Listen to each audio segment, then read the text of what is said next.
Hey Andreas, which car would be good to invest in?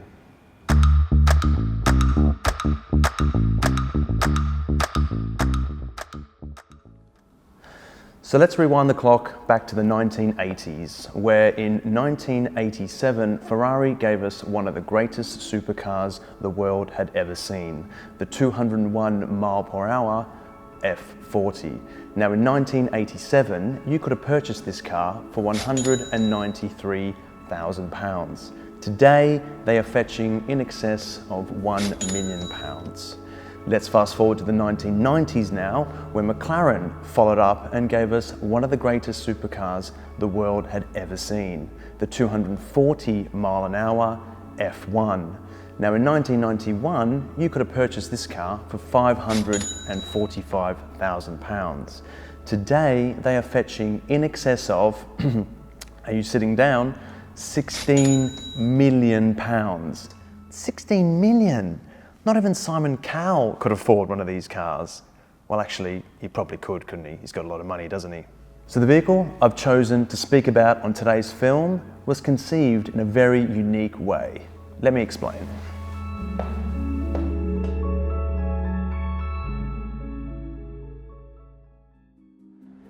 Now in the late 1990s, early 2000s, Volkswagen decided to buy Bugatti.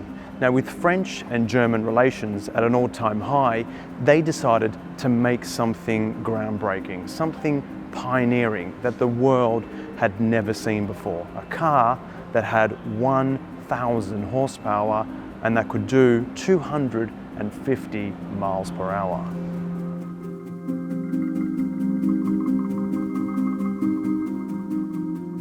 And in 2005, we were presented with the Bugatti Veyron.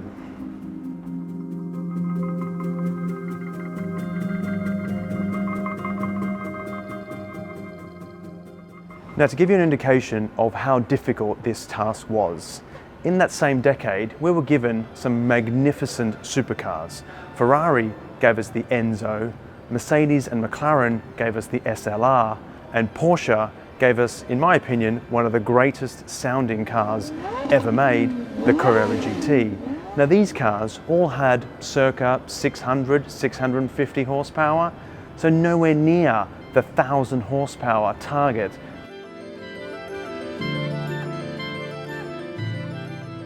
So how do you create an engine that produces 1,000 horsepower?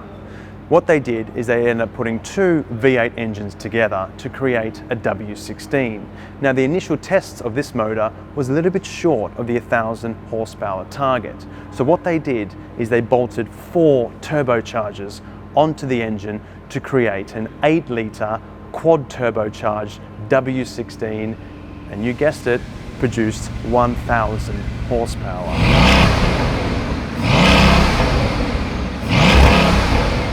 Now a car with 1,000 horsepower is going to be very fast. 0 to 60 is dealt with in 2.4 seconds. 0 to 180 miles an hour is done in 13.5 seconds.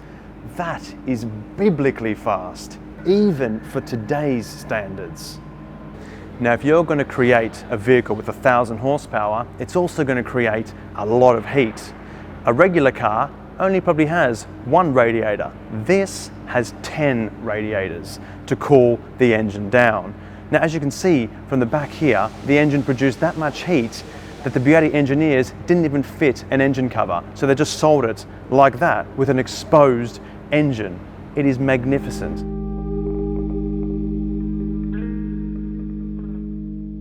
Now here are a few reasons why I absolutely love the Bugatti Veyron. At 253 miles an hour, that's top speed, this car will drain its 100-litre fuel tank in 12 minutes. 12 minutes, I mean it's definitely in the right country for drinking a lot and very, very quickly. And at 253 miles an hour, this car sucks in 47,000 litres of air per minute. That's as much as I breathe in 4 days. As you can see with the design of these massive air intakes on the roof and on the side, channeling air into this massive engine. Now, if you're going to create a vehicle that does 253 miles an hour, you need to make sure it can stop from 250 miles an hour. So as well as being fitted with massive carbon ceramic brakes, the Bugatti Veyron also has a very interesting rear spoiler. As you can see in its current form, it's in its handling mode, which is designed to give the car a lot of downforce to make the car stick to the road. However, at 253 miles an hour, this will just cause drag.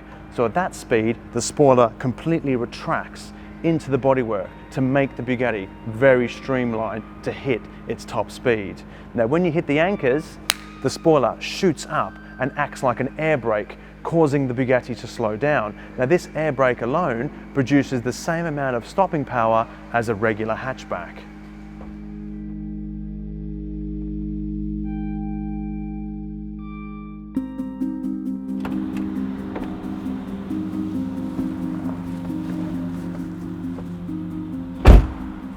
What I really love about the Bugatti Veyron is its interior.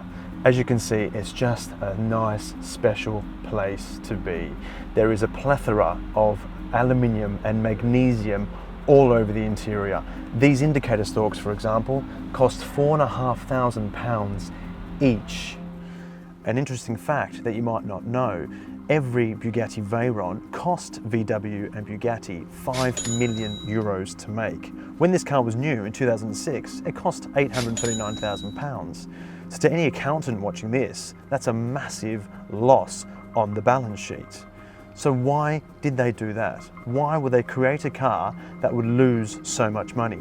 They did it to show the world what they are capable of. They wanted to create a game changer.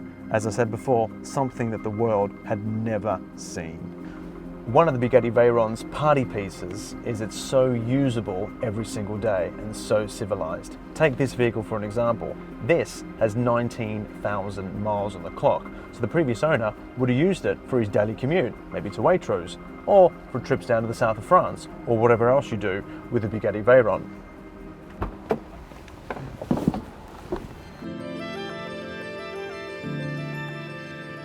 So why did I pick the Bugatti Veyron as a good investment? Like the F40 and like the F1, all three cars are very rare and boast some great achievements. All three cars push the envelope and what was physically and technically possible. Now, as the automotive world turns into electrification, I'm sure we will look back on this day and say, do you remember when you could buy one of these cars for £819,000? My name is Andreas and this is GVE London.